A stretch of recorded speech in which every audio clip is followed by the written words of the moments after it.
Elden Ring is the biggest game ever made. When you start, the map is like this, and you go, damn, this game is big. Then you get teleported to the other side of the map and realize, oh my god, this game is big. Then you get teleported to the top of the map, and you go, whoa, this game big.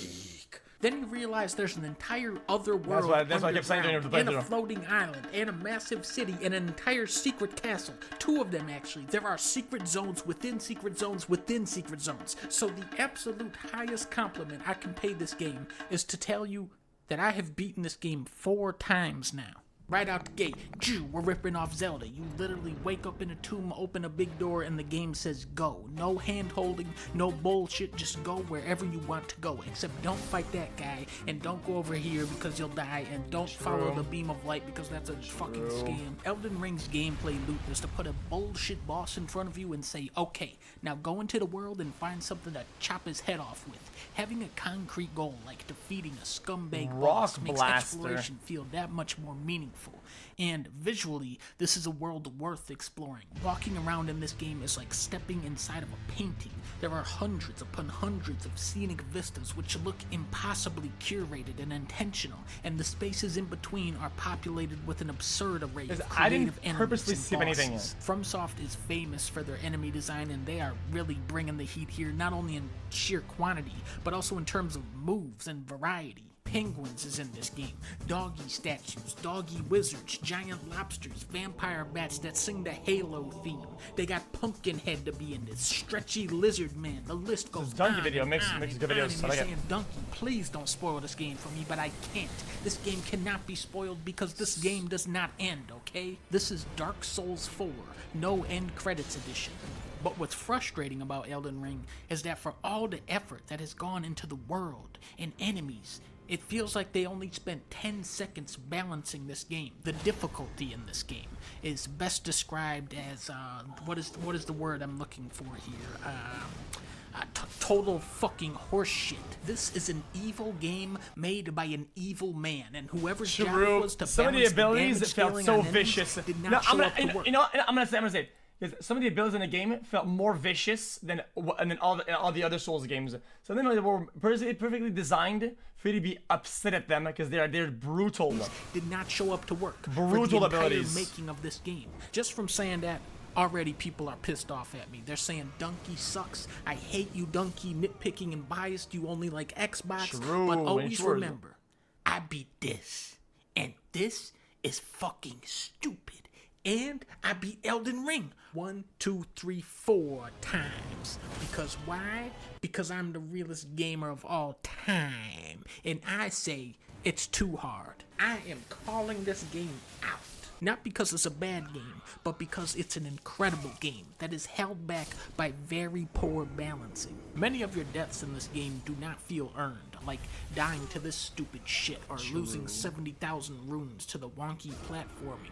So many enemies in this game can kill you in 1 or 2 hits, or kill you with a combo that comes out so fast it feels like 1 hit, or they can stun you into another hit, which also feels like a 1-hit kill, or they can just kill you in 1 grab, straight up. Having super aggressive enemies with crazy combos and unpredictable attacks is the fun kind of difficult, but making those moves hit for your entire health bar is fucking lame and cheap. Rewards. Now what's fun about Elden Ring's rewards is you never know what you're gonna get. What sucks about that is you end up struggling in a cave for an hour to get a wizard staff that you can't even use. True. Look at this dude. See? He cannot actually turn. Or a book, or a Bible, or a cooking dog shit, or some fucking garbanzo faith thing, or some spell nobody asked about.